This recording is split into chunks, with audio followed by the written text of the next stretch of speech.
Ya, saat ini pemirsa kita akan menelusuri jejak-jejak peradaban leluhur kita, terutama di pedalaman hutan yang konon katanya menurut cerita tutur yang berkembang di tengah-tengah masyarakat ada semacam ular naga raksasa yang bertapa dan membatu. Nah, ini kita sangat penasaran. Coba kita bersama-sama mengunjungi lereng-lereng gunung ini ya. Jadi kita pedalaman hutan benar-benar. Coba ini ada lapisan-lapisan humus ya, yang artinya memang bersama batu-batu aluvial yang terbentuk sekitar jutaan tahun silam. Namun kemudian kita juga akan mencoba menggali jejak-jejak artefaktual yang ada, terutama mungkin ya waktu itu pada masa kolonial Belanda itu kemudian seorang ilmuwan yang bernama Van Heckeren itu telah mendata banyak sekali jejak-jejak megalitik, neolitik ya, misalnya menhir, dolmen, batu dakon, sarkofagus.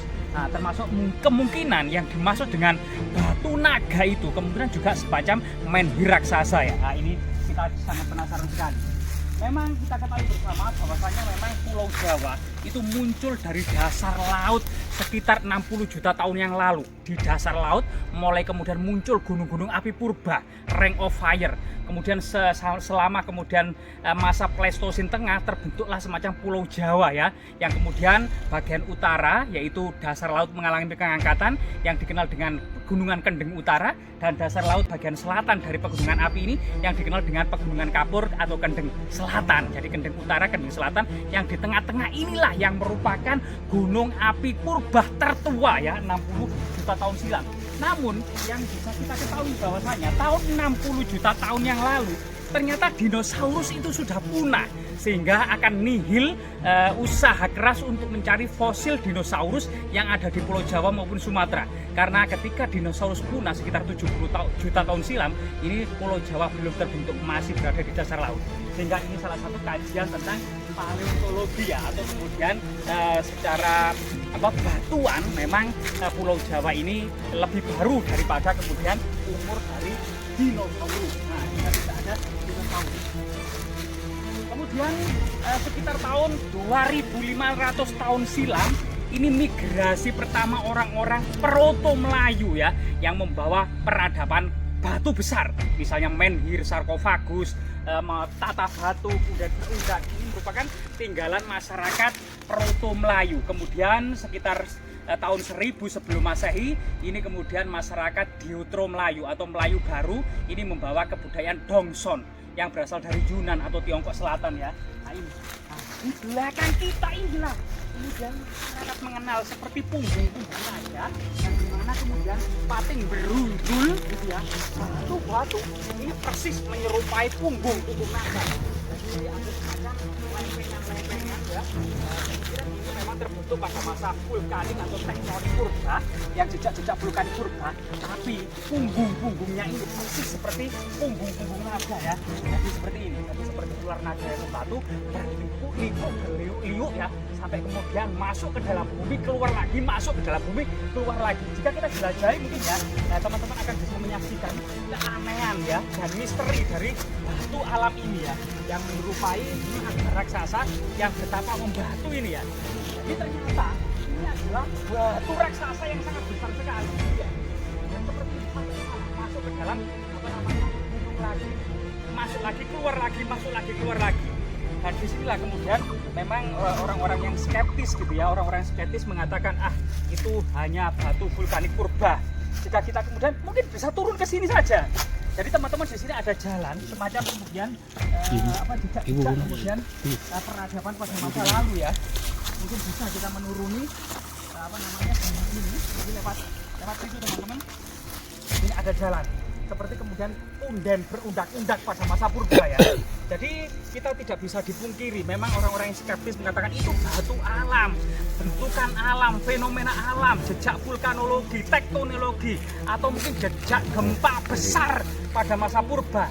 Namun dalam rentang peradaban prasejarah, batu alam tersebut pernah memang menjadi semacam hunian, tempat tinggal, atau semacam situs pemujaan menhir raksasa pada masa prasejarah sekitar 2000 sebelum Masehi. Jadi seperti ini ya. Jadi ternyata ini ada jalan di lewat pinggir ini menurun sini.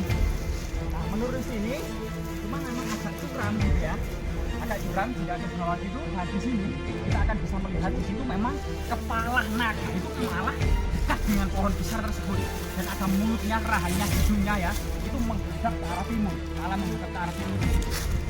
Jadi teman-teman kamera main game ya, bisa apa ya? Lewat mana ya? Apa namanya? Orang-orang kemarin ya. Oh ini ya. Nah jadi ini ternyata di sini.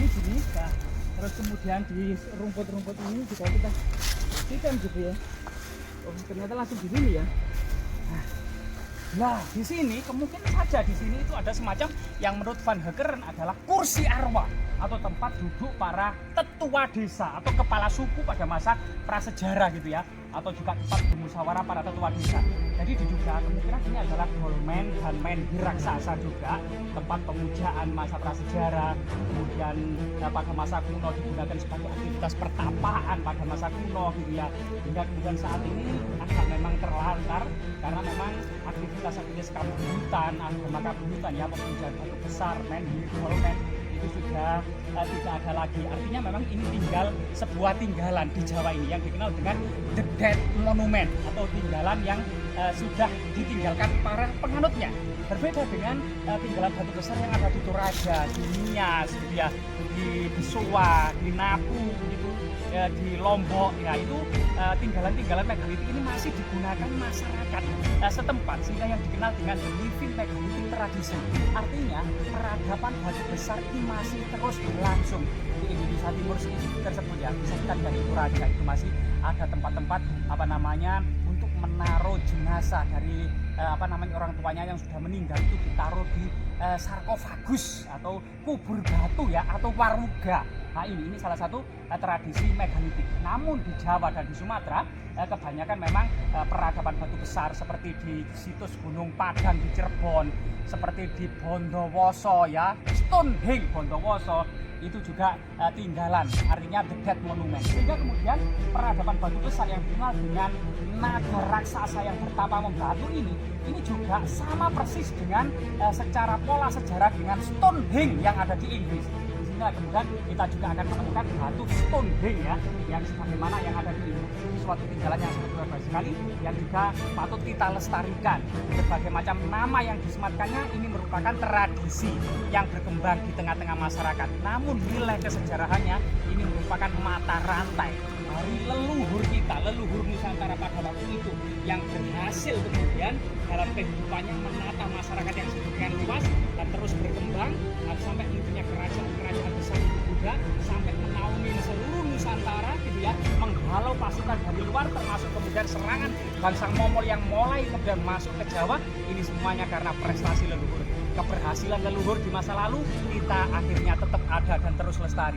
Semoga kemudian tinggalan-tinggalan seperti ini terus lestari dan bermanfaat, memberikan motivasi, inspirasi, dan edukasi kepada generasi saat ini maupun generasi yang akan datang. Semoga bermanfaat.